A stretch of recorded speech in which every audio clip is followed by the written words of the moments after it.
Alien students stunned by Earth's combat history. Part 5. The training hall was packed with students. Word had spread quickly about the human combat demonstration, and now nearly 200 alien students filled every available seat. Some stood along the walls. Others floated near the ceiling. The diversity of species present was remarkable, but they all shared one thing in common: curiosity mixed with nervousness. Captain Li Taiyang stood at the center of the hall with his 5 human students arranged behind him. Professor Velthari sat in the front row, her forearms crossed in what might have been skepticism or concern. High General Thexidor observed from a private balcony above, his liquid metal form perfectly still. "Thank you all for coming," Taiyang began, his voice carrying easily through the hall. "Today we will discuss the fundamental differences between human combat doctrine and standard galactic military theory. This will not be comfortable. Some of what we discuss may disturb you, but it is important that you understand how humans think about warfare." He activated a holographic display showing 2 military forces facing each other across a battlefield. Standard galactic doctrine, as I understand it, follows a clear pattern. 2 forces meet. They engage. Casualties mount until one side decides the cost is too high. That side surrenders or requests negotiation. The conflict ends, usually within hours or days. Nods from around the room. This was familiar territory for the alien students. Human warfare evolved differently, Taiyang continued, because we fought each other for thousands of years. Because our wars lasted months or years or decades. We could not afford to fight fair.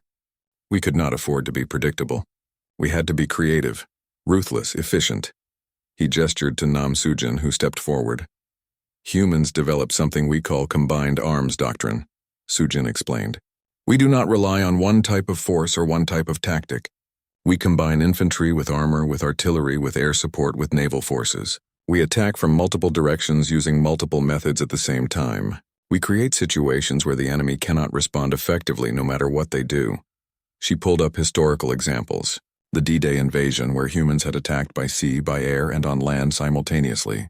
The enemy had been overwhelmed not by superior numbers but by complexity and coordination. "This is chaos," Mothleen said, her crystalline body flickering with confused colors. "How do you coordinate so many different elements?" "Practice," Kang Daehyun said, stepping forward. "Humans train constantly. We run simulations. We study historical battles. We learn from our mistakes. By the time we go into actual combat, we have done the same maneuvers hundreds of times. It becomes instinct." Crix raised his massive clawed hand. "But what about the psychological cost? Your simulations show so much death and destruction. How do your soldiers cope with witnessing such things?" Yoonji-woo walked to the center. The scars on her jaw seemed more prominent under the harsh lights of the training hall. "They do not cope well," she said bluntly. "Many human soldiers suffer from what we call post-traumatic stress disorder. Nightmares, anxiety, difficulty returning to normal life. War damages everyone who participates in it. We try to provide medical care and counseling, but the wounds do not always heal." "Then why fight at all?" Hoon asked, his bioluminescent patterns pulsing with genuine confusion. "If war damages everyone, if the cost is so high, why not simply surrender? Why not negotiate?" "Because sometimes surrender is not an option," Jiwoo replied. "Because sometimes the enemy wants to destroy you completely. Enslave you, erase your culture, kill your children. When facing an existential threat, you fight. No matter the cost. Because the alternative is worse than death." The room fell silent. This was an alien concept to most of the students. Their species had never faced true existential threats. Their wars had always been limited, controlled affairs with clear boundaries and expectations. Park Min-ho spoke up next. "Let me tell you about the Korean War. It happened on Earth between 1950 and 1953. My great-great-grandfather fought in it. The country was divided and both sides wanted to control the whole territory. The war lasted 3 years.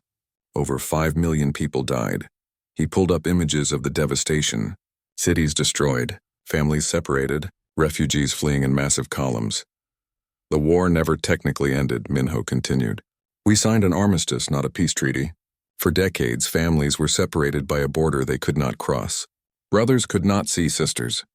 Parents could not see children, all because of a line on a map. "That is horrible," Mothleen whispered. "Yes," Min-ho agreed. "But it taught us something important. It taught us that some conflicts do not have clean endings. Some wounds do not heal, and sometimes you have to live with that and keep moving forward anyway. Quan Seojin activated a new section of the holographic display. Humans also developed psychological warfare. We learned to attack enemy morale, to spread confusion, to make the enemy afraid. During World War II, we dropped leaflets from planes telling enemy soldiers they would die if they kept fighting. We broadcast messages on the radio trying to convince them to surrender. We used deception and misdirection to make our forces seem larger than they were. That seems dishonorable, Crick said, his scales darkening with disapproval. Probably, Seojin admitted, but it saved lives. If we could convince enemy soldiers to surrender without fighting, that meant fewer casualties on both sides. Honor is important, but survival is more important. Lim Hyejin brought up new images. These showed modern Earth Defense Force training. Soldiers working with advanced technology, coordinated strikes, precision targeting. Modern human warfare has evolved, she explained. We have weapons now that can strike targets from thousands of miles away. We have surveillance systems that can track enemy movements in real time. We have cyber warfare capabilities that can disable enemy communications and computer systems without firing a single shot. But we also have rules, Taeyang interjected, stepping forward again. The Geneva Conventions that Ambassador Mireille mentioned. International humanitarian law. Rules about treatment of prisoners, protection of civilians, banned weapons. We created these rules because we learned that warfare without limits leads to atrocities that haunt us for generations. He pulled up images that made several alien students look away. Concentration camps, mass graves, cities destroyed by firebombing. These are the things that happen when humans abandon morality in war, Taeyang said quietly. We did these things. We are not proud of them. We study them so we never forget what we are capable of when we lose our humanity. Professor Velthari stood up from her seat. Captain Lee, you have shown us human capacity for violence. You have shown us the cost of war, but you have not answered the question that troubles me most. Why are you here? Why did Earth agree to join the Galactic Council? Why participate in this academy? What do humans gain from teaching us all of this? Taeyang looked at her for a long moment before answering. Because we received your reports about the Devourers. The room went completely silent. The Devourers were not a topic discussed openly at the Academy. They were a nightmare from the distant past that might be returning. 3,000 years ago, Taeyang continued, an extragalactic force entered this galaxy. They did not negotiate. They did not surrender. They simply consumed. They destroyed entire civilizations, harvested resources, and moved on. Your ancestors barely drove them back, and even then only through massive coordinated effort and tremendous losses. He activated new data on the holographic display, long-range sensor readings, analysis reports, predictive models. They are coming back, Taeyang said flatly. Your scientists know it. Your generals know it. The council knows it. And you are not ready. Thexador descended from his observation balcony. The entire room watched as the High General moved to stand beside Taeyang. Captain Lee is correct, Thexador announced. Long-range sensors detected anomalous readings 18 months ago. We have been monitoring them carefully. The Devourers are returning. Current projections suggest they will reach the outer rim of our galaxy within 5 years. Panic rippled through the gathered students. Several of them began talking at once. Others sat in stunned silence. The Galactic Council has been preparing, Thexador continued. We have increased military production. We have fortified key systems. We have run thousands of defensive simulations. But we have a problem. He gestured to Taeyang. We have spent 3,000 years living in peace. We have evolved beyond warfare. We are civilized, rational beings who resolve conflicts through dialogue and compromise. But the Devourers do not dialogue. They do not compromise. They only consume. So you brought in humans, Velthari said, understanding dawning in her voice. You brought in the one species that never stopped fighting. The one species that knows how to wage total war. Yes, Thexador confirmed. We need you to teach us what you know. Not because we want to become violent, but because we need to survive, and survival sometimes requires violence. Taeyang looked around the room at all the alien faces staring at him. We are not here to teach you to be human, he said. We are here to teach you to survive. When the Devourers come, you will need to know how to fight an enemy that shows no mercy, an enemy that does not care about your casualties. An enemy that will not stop until you are destroyed. Alien students stunned by Earth's combat history. Part 3. The emergency faculty meeting was held in one of the Academy's high-security conference rooms. The walls were made of some material that blocked all transmissions in or out. Around the large circular table sat representatives from dozens of species, all senior instructors or administrators at the military academy. High General Thexidor sat at the head of the table, his liquid metal body completely still. Captain Li Taiyang sat in the only chair designed for human proportions, looking calm despite the tension in the room. Beside him sat Ambassador Han Mirai, who had arrived from Earth's diplomatic station just hours ago. She wore a formal suit and carried herself with the quiet confidence of someone who had seen real combat before becoming a diplomat. "Perhaps we made an error in judgment," said an instructor whose species name the humans still could not pronounce properly. He looked like a tree with far too many branches. "The human students have caused unprecedented disruption.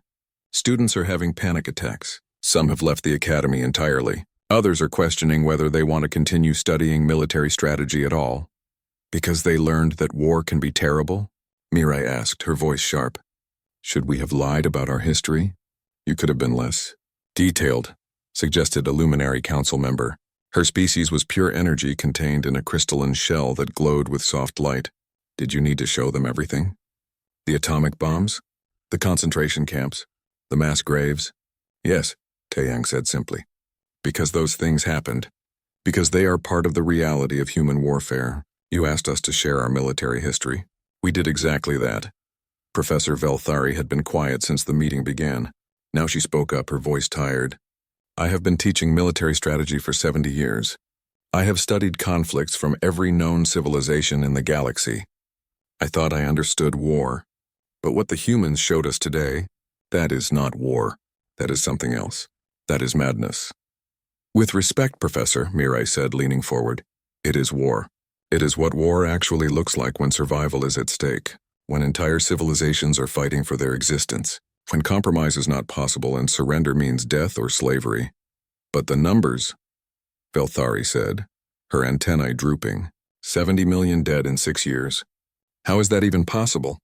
Humans are approximately 7 billion strong on Earth right now," Taeyang explained. "In 1945, we were about 2.5 billion. That war killed roughly 3% of our entire species. It was devastating. But we had the population to sustain those losses and continue fighting." A Saurian general named Kraxtor, who was even larger than the student Crix, spoke up. "Captain Lee, I must ask you a direct question. Are humans dangerous?" The room went silent. Everyone waited for Taeyang's answer. "Yes," he said without hesitation. "Humans are extremely dangerous when we want to be. We have spent 10,000 years perfecting the art of killing each other. We know more ways to destroy, to conquer, to wage war than any species in this room. So yes, General, we are dangerous."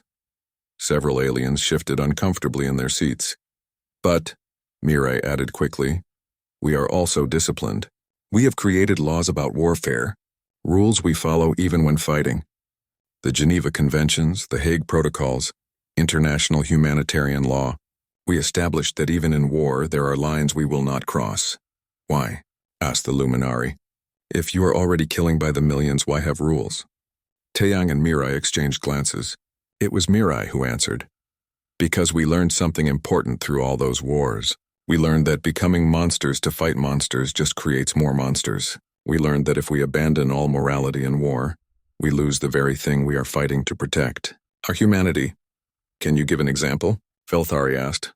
"During World War II," Taeyang said, "there were soldiers who refused to execute prisoners even when ordered to do so. There were medics who treated wounded enemy soldiers. There were commanders who risked their own missions to avoid civilian casualties. Even in the darkest moments of human history, there were people who chose to remain human, who chose mercy when they could have chosen cruelty." He pulled out a data pad and displayed several images in the center of the table. They showed soldiers sharing food with children, medics treating enemy wounded, prisoners of war being treated with basic dignity. "We fight like demons when we have to," Mirai said, "but we also created the concept of war crimes. We established that certain actions are unacceptable even during war. Torture, execution of prisoners, attacks on civilians, use of certain weapons, These are all banned by our laws. And do humans follow these laws? Kraxtor asked skeptically. Not always, Taeyang admitted. Humans are not perfect. War crimes happen, but when they do, we investigate them.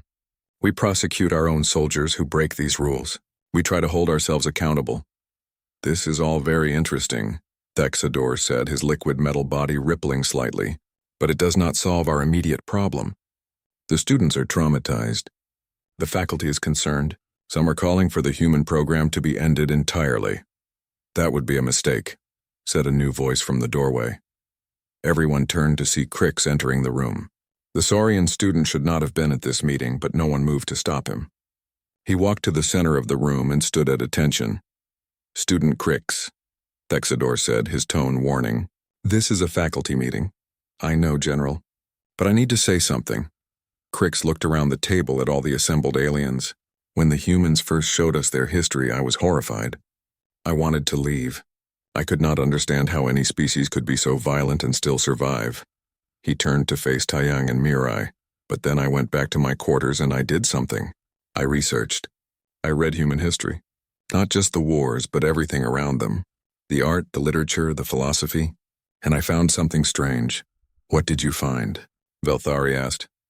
Humans write about their wars constantly, Crix said. Books, poems, songs, movies. They never stop talking about them. And I realized something. They are not celebrating the wars. They are mourning them. Every memorial, every museum, every history book is saying the same thing. Remember this so we never do it again. He looked directly at Thexador. General, the humans are not teaching us to be violent. They are teaching us what violence actually costs.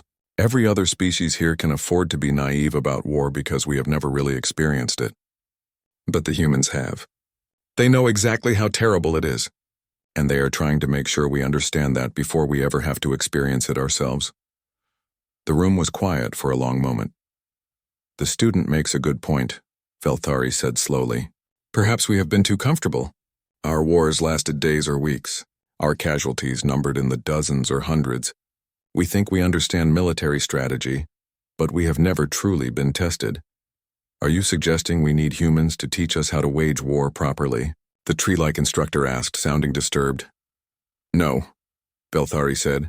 I am suggesting we need humans to teach us what war really means, so that if we ever face a real existential threat, we are prepared, not just tactically but psychologically. Thexador's body rippled again, a sign he was considering something carefully. Ambassador Mirai, Captain Lee, if we allow your program to continue, what exactly will you teach our students? The truth, Mirai said simply. We will teach them that war is horrible, that it costs more than you can imagine, that it scars everyone involved, but we will also teach them that sometimes, despite all the horror, you have to fight anyway, because some things are worth fighting for. And we will teach them how to win, Taeyang added. If they ever have to fight, we want them to be able to end the war quickly, decisively, with minimum casualties. Because the longer a war lasts, the more people die, the more suffering there is. Can you guarantee your students will not traumatize ours further? Thexador asked. No, Taeyang said honestly. The truth is traumatic, but ignorance is more dangerous. Thexador looked around the table at all the faculty members. We will take a vote. All in favor of continuing the human program? Slowly, hands and appendages began to rise. Professor Velthari raised two of her forearms. Craxter raised his massive clawed hand. Even the tree-like instructor eventually raised a branch. The program continues, Thexador announced, but with oversight. I want reports on student well-being. Counseling available for anyone who needs it. And Captain Lee? Yes, General. Try to be a little less terrifying. Taeyang smiled slightly. I will do my best, General, but I make no promises. Alien student stunned by Earth's combat history. Part 4. 3 weeks had passed since the emergency faculty meeting. The academy had settled into an uneasy routine. Some alien students still avoided the humans in the corridors. Others had become intensely curious, asking questions during every opportunity. A few, like Crix, had become something close to friends. Captain Lee Taeyang stood in the combat simulation room, watching the current exercise play out on the large display screens. The room was designed to monitor training scenarios, with hundreds of data feeds showing different angles and vital signs from all participants. Beside him stood High General Thexador, who had taken a personal interest in observing the human students. "Tell me about this simulation," Thexador said, his liquid metal body reflecting the light from the screens. "Standard defensive scenario," Taeyang explained. "A space station is being boarded by hostile forces. The defenders need to protect civilians, hold key positions, and minimize casualties until reinforcements arrive. It is a test every academy student must pass before graduation." On the screens, an alien team was currently running the simulation. Thexador watched as they immediately established defensive perimeters around the civilian areas and began evacuating non-combatants toward the escape pods. The hostile forces, controlled by the Academy's advanced computer system, advanced methodically through the station. The alien team held their positions well. They traded fire with the attackers, falling back slowly when pressure became too heavy. Casualties mounted on both sides. After 43 minutes, the simulation ended. The alien team had lost 30% of their forces but successfully evacuated 90% of the civilians. "A solid passing grade. Acceptable performance," Thexador commented. "Standard doctrine properly executed."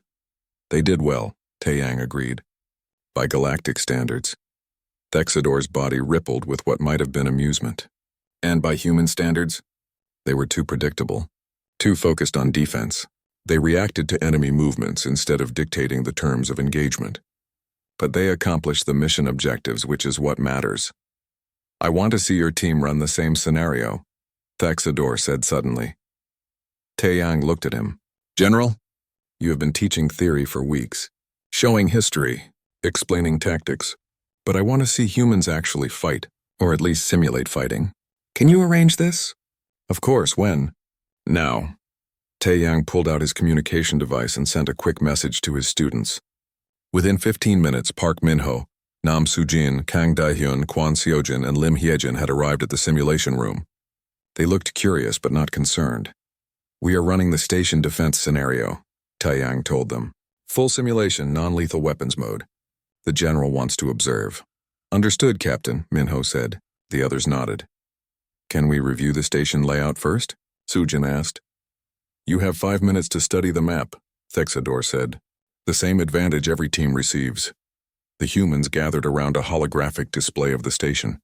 It was a standard design, with 3 main corridors connecting various sections. The hostile forces would breach at 3 predetermined points. Civilians were scattered throughout the station in designated safe zones. Taeyang watched his students work. They did not speak much, but they did not need to. Minho pointed at the breach points. Sujin traced possible enemy movement patterns. Daehyun noted the locations of the station's environmental controls. Seojin identified choke points and vulnerable areas. Yijin marked where civilians were located. 5 minutes passed quickly. "Time," Thexador announced. "Enter the simulation chamber." The humans moved into the large room that served as the physical space for the simulation. Once they were inside, hard light holograms would create the environment. The station, the enemies, the civilians would all appear real. The weapons would fire non-lethal energy that registered hits but caused no actual harm. The simulation began. Taeyang and Thexador watched from the observation room as the holographic station materialized around the humans. Hostile forces appeared at 3 breach points, exactly as programmed. The enemy began advancing according to their tactical programming, designed to represent competent but not exceptional opponents. The standard response now would be to establish defensive positions, Thexador said, watching carefully. They should be setting up barriers and preparing to engage the enemy. But the humans did not establish defensive positions. Instead, they split up immediately. Minho and Seojin moved quickly through the station's maintenance tunnels, areas that most teams ignored because they were narrow and difficult to navigate. Taeyang recognized what they were doing immediately. They were flanking. Sujin and Hyejin ran toward the nearest civilian area, but they did not begin evacuations. Instead, they started handing out equipment to the civilians. Tools that could be used as improvised weapons, basic protective gear, instructions on where to go and what to do if the enemy reached them. "What are they doing?" Thexador asked, sounding confused. "They are arming civilians? That violates standard doctrine." "Human doctrine is different," Taeyang said, watching with growing pride. Daehyun was alone in the station's control center. He was not fighting at all. Instead, he was accessing the environmental systems, sealing certain corridors, redirecting airflow, adjusting the lighting in strategic areas, creating an environment that favored the defenders. The first hostile group reached a junction where they expected to meet resistance. Instead, they found the corridor sealed. While they were trying to force the door open, Minho and Seojin emerged from the maintenance tunnels behind them. Caught in a crossfire, the simulated enemies had nowhere to go. They were eliminated in seconds. The second hostile group advanced toward the civilian area where Sujin and Hyejin waited. But instead of finding helpless civilians to take hostage, they found a prepared defensive position. The civilians were not combatants, but they could hold doors, operate security systems, and provide warning when enemies approached.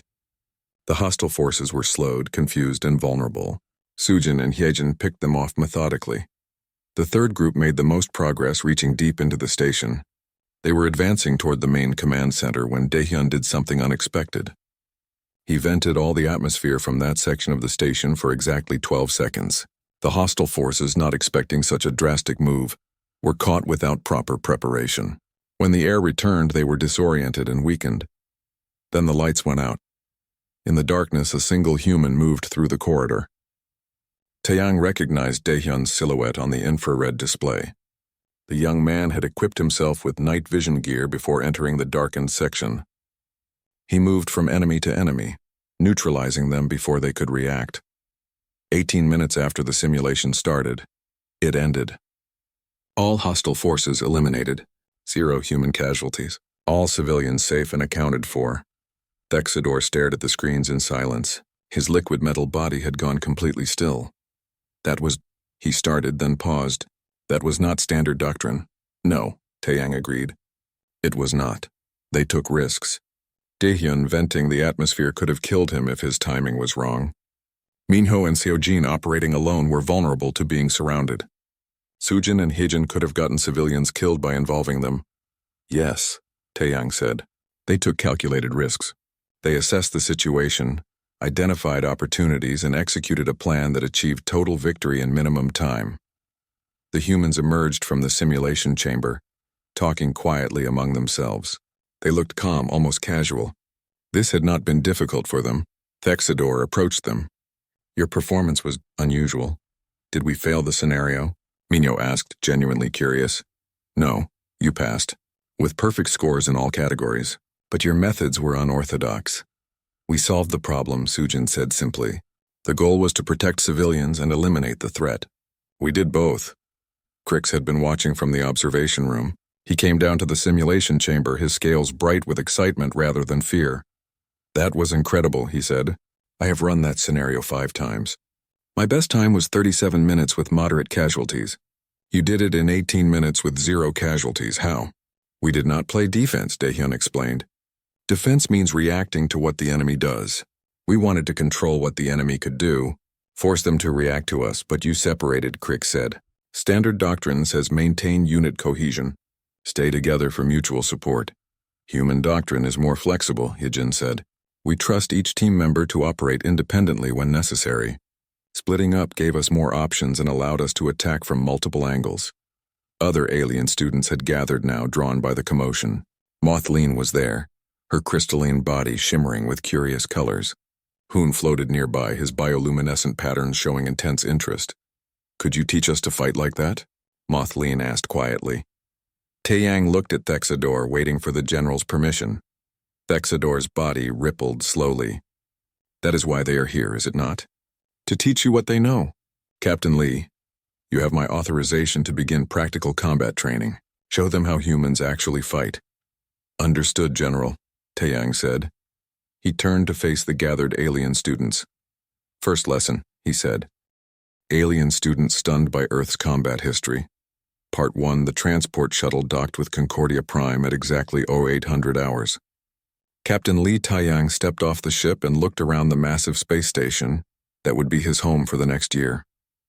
The walls were made of some kind of glowing crystal that changed colors slowly. Strange aliens walked past him in every direction. Some had 6 legs, others floated in the air, and one creature looked like it was made entirely of blue fog. Taeyang carried only a small bag with his belongings. His uniform was simple and gray, with Earth's symbol on the shoulder. He had been chosen carefully for this assignment. The Galactic Council wanted someone who could represent humanity well. Someone calm and professional, someone who understood war but did not love it. Behind him came 5 younger humans. They were students, not soldiers, though all had military training. Park Min-ho walked with his head high, taking in everything around him with curious eyes. Nam Soo-jin stayed quiet, already studying a datapad about the station's layout. Kang Dae-hyun chatted with Kwon Seo-jin about the different alien species they could see. Lim Hee-jin walked at the back, her expression serious and focused. A tall alien approached them. She had 4 arms, silver skin that reflected the light, and eyes that looked like hundreds of tiny black dots clustered together. She wore robes that seemed to shift and move on their own. "Welcome to Concordia Prime," the alien said in perfect English, though her mouth did not move quite right when forming the words. "I am Professor Velthari. I teach strategic studies at the military academy. You must be the human delegation." Taeyang bowed slightly, a gesture of respect. "Captain Lee Taeyang, Earth Defense Force. These are our student representatives." Velthari's compound eyes seemed to study each of them carefully. "You are the first humans to attend our academy. Many are curious about your species. Some are concerned." "Concerned?" Minho asked before Taeyang could respond. "Your reputation precedes you," Velthari said carefully. "Come, I will show you to your quarters and then we begin orientation." They followed her through corridors that curved in strange ways. The artificial gravity felt slightly lighter than Earth normal. Other students stared at the humans as they passed. A reptilian creature with green scales backed away when they got close. A floating jellyfish-like being changed colors from blue to red as they walked by. "They seem afraid of us," Soo-jin observed quietly. "Can you blame them?" Taeyang replied in a low voice. "They have heard the stories. The academy was enormous." Professor Velthari explained that over 3,000 students from 47 different species studied here. It was the most prestigious military school in the known galaxy, but military meant something very different to most of these species. "When did your people last experience war?" Taeyang asked as they walked. Velthari's antennae twitched. "The Centaurian conflicts ended 1,200 years ago. 73 people died over 6 days before both sides agreed to peace talks. It is considered the darkest moment in our history." The humans exchanged glances but said nothing. Their quarters were comfortable but strange. The beds were too soft and seemed to adjust to their body shape automatically. The walls could change color based on their mood, which was disturbing until they figured out how to turn that feature off. That evening, they attended their first class. The lecture hall was huge, with seats arranged in a circle around a central holographic display area. Students of all shapes and sizes filled the room. The humans sat together in one section. Professor Velthari stood at the center. "Welcome to Advanced Strategic Studies. This semester, we will examine military conflicts throughout galactic history. Each of you will present a significant war from your homeworld's past. You will analyze the tactics, the strategy, the decisions made by both sides." She looked around the room. "We will begin with volunteers." A massive reptilian alien stood up. He was easily 8 feet tall with scales that looked like armor. "I am Crix of the Saurian Empire. I will present the border dispute of Cycle 4477. The holographic display activated. Images appeared showing 2 small settlements on a desert planet. Crix explained how a disagreement over water rights led to military action. 200 soldiers faced each other across a valley. The battle lasted 4 hours. 17 soldiers died before both commanders agreed the cost was too high. They negotiated a peace treaty that same day. "The loss of 17 warriors was deemed unacceptable," Crix said with obvious pain in his voice. "We honor their sacrifice every year. Such tragedy must never happen again." Next came Mothleen, a being that looked like a walking crystal sculpture. Her people had fought a war 300 years ago over philosophical differences. It lasted 2 days. 9 casualties. Both sides were so traumatized they created a telepathic link to ensure they could never misunderstand each other again. Then Hoon, the jellyfish-like Aquarian, presented a conflict that involved exactly 0 deaths. 2 underwater cities had disagreed about territorial boundaries. They had moved military forces into position, prepared for battle, then both sides simultaneously surrendered rather than risk anyone dying. They resolved everything through talking. Each presentation followed the same pattern: small numbers, short timelines, quick resolutions. The alien students nodded along, understanding the context and the pain of such conflicts. Professor Velthari's eyes turned toward the human section. And what of Earth? Captain Lee, perhaps you could share something from your world's history. Taeyang stood slowly. He walked to the center of the room. The other humans remained seated but alert. They had prepared for this moment. We will present what we call World War I, Taeyang said calmly, or as we also know it, the Great War. He activated the human data file. The holographic display lit up with a map of Earth, Europe highlighted in red. The war began in 1914 and ended in 1918, Taeyang continued. Duration? 4 years, 3 months, and 14 days. Numbers began appearing in the display. Velthari leaned forward to read them. Her antennae went completely still. Casualties, Taeyang said, his voice steady and professional. Military deaths approximately 10 million. Civilian deaths approximately 10 million. Wounded 21 million. Total affected over 40 million people. The room went silent. It was the kind of silence that pressed down on everyone like a physical weight. Crix stood up suddenly, his scales rattling. That cannot be correct. 40 million? In 4 years? That is just the first one, Park Minho said quietly from his seat. Every alien eye in the room turned to look at him. Professor Velthari's voice was barely a whisper. The first one? Alien students stunned by Earth's combat history. Part 2, the silence in the lecture hall stretched on. Professor Velthari stared at the holographic display showing the casualties from World War I. Her forearms trembled slightly. Around the room, alien students sat frozen in their seats trying to process what they had just heard. Captain Lee Taeyang remained standing in the center of the room. His expression was calm, almost neutral, but his eyes held a weight that came from truly understanding what those numbers meant. Behind him, the holographic display continued showing images from the war. Trenches filled with mud and blood, soldiers wearing gas masks, endless rows of graves marked with simple white crosses. 40 million, Crix repeated, his voice breaking. The massive Saurian warrior's scales had gone pale. In just 4 years. How did your civilization survive? We barely did, Minho said, standing up to join Taeyang at the center. But we did survive. And then 21 years later, we did it again. Bigger this time. No, Mothleen whispered. Her crystalline body flickered with dark colors. Please tell me you are making a joke. Humans make jokes, yes? This is a joke? I wish it was, Kang Daehyun said as he activated the next file. World War II, 1939 to 1945. 6 years. The new numbers appeared in the holographic display. Professor Velthari made a sound that the translator could not properly convert. It was something between a gasp and a moan. Total deaths 70 to 85 million, Daehyun continued. Military deaths approximately 25 million. Civilian deaths approximately 50 to 55 million. Cities destroyed. Too many to count accurately. An alien student in the back of the room stood up suddenly and rushed out. Others looked like they wanted to follow. Hoon's bioluminescent patterns were flashing in rapid, chaotic colors. His species used light patterns to communicate emotion, and right now he was broadcasting pure horror. This is impossible, Velthari said, but her voice lacked conviction. She was looking at the verified data files, the historical records, the documented evidence. No species could sustain such losses. The psychological damage alone would collapse your entire civilization. Your people would lose the will to continue. We thought about giving up, Yoon Ji-woo said from her seat.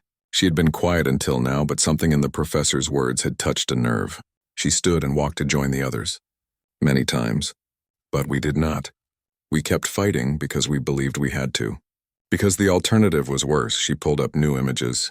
They showed concentration camps, mass graves, cities reduced to rubble by bombs.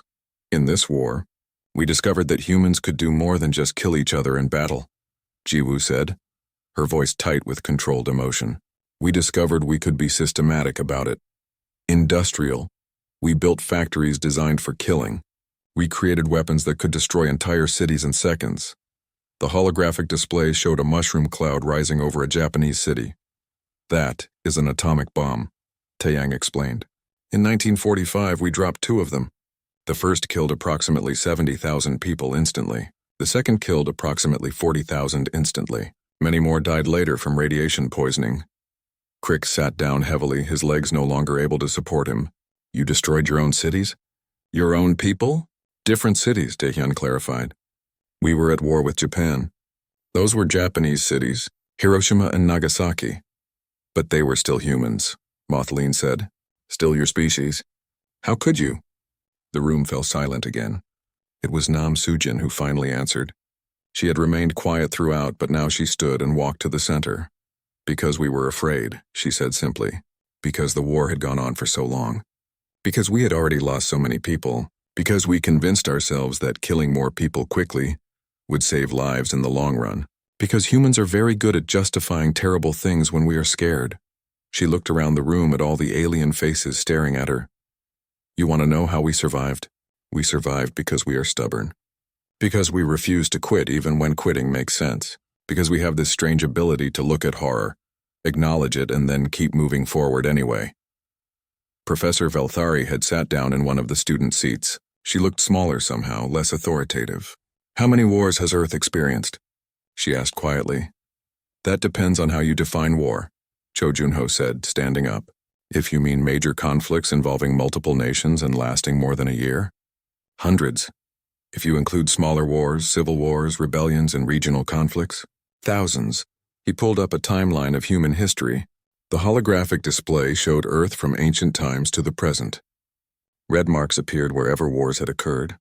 By the time the timeline reached the modern era, Earth was almost completely covered in red.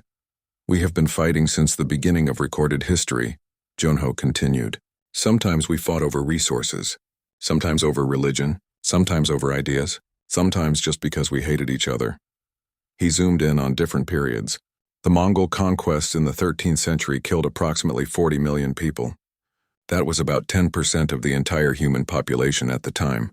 The Taiping Rebellion in China killed 20 to 30 million. The Three Kingdoms War killed 36 to 40 million. And these are just examples. There are dozens more. A small alien student who looked like a floating collection of glowing spheres spoke up. Her voice came through the translator as high-pitched and frightened. Why are you telling us this? Are you trying to scare us? Are you threatening us? No, Taeyang said firmly. We are answering your question. You asked us to present a significant military conflict from our world's history. This is our history. This is what humans have done to each other for thousands of years. But why? Velthari asked. Why so much violence? What is wrong with your species? Lim Hyejin stood up for the first time. She had been watching the reactions carefully. That is the question humans have been asking ourselves for thousands of years, Professor. What is wrong with us? Why do we keep doing this? She walked to stand beside her fellow humans. We have spent centuries trying to understand our own violence, she said. We have written millions of books about it. We have created entire fields of study dedicated to understanding why humans fight. Psychology, sociology, military history, peace studies. We teach our children about the wars. Every detail. Every mistake. Every horror. Why? Mothleen asked. Why not forget? Why not erase the painful memories? My people did this. We deleted all records of our conflicts to avoid cultural trauma. Because forgetting is dangerous, Minho said. Because if we forget what we are capable of, we might do it again. We remember the wars because we want to learn from them. We study the battles because we want to understand how to prevent them. Crix had been sitting with his head in his hands. Now he looked up. But you said World War II ended in 1945. What year is it now on Earth? 2087, Taeyang answered. So you have had peace for over 200 years? Not exactly, Daehyun said carefully. We have not had another world war. But there have been other conflicts. Smaller wars, regional disputes, civil conflicts. We are better than we used to be, but we are not perfect. The lecture hall door opened and the Academy's commandant entered. High General Thexidor was a tall, thin being who seemed to be made of liquid metal that held a vaguely humanoid shape. He moved toward Professor Velthari. The dean has received complaints, he said, his voice like water flowing over stones. 7 students have withdrawn from this class. 14 more are requesting psychological counseling. What exactly is happening here?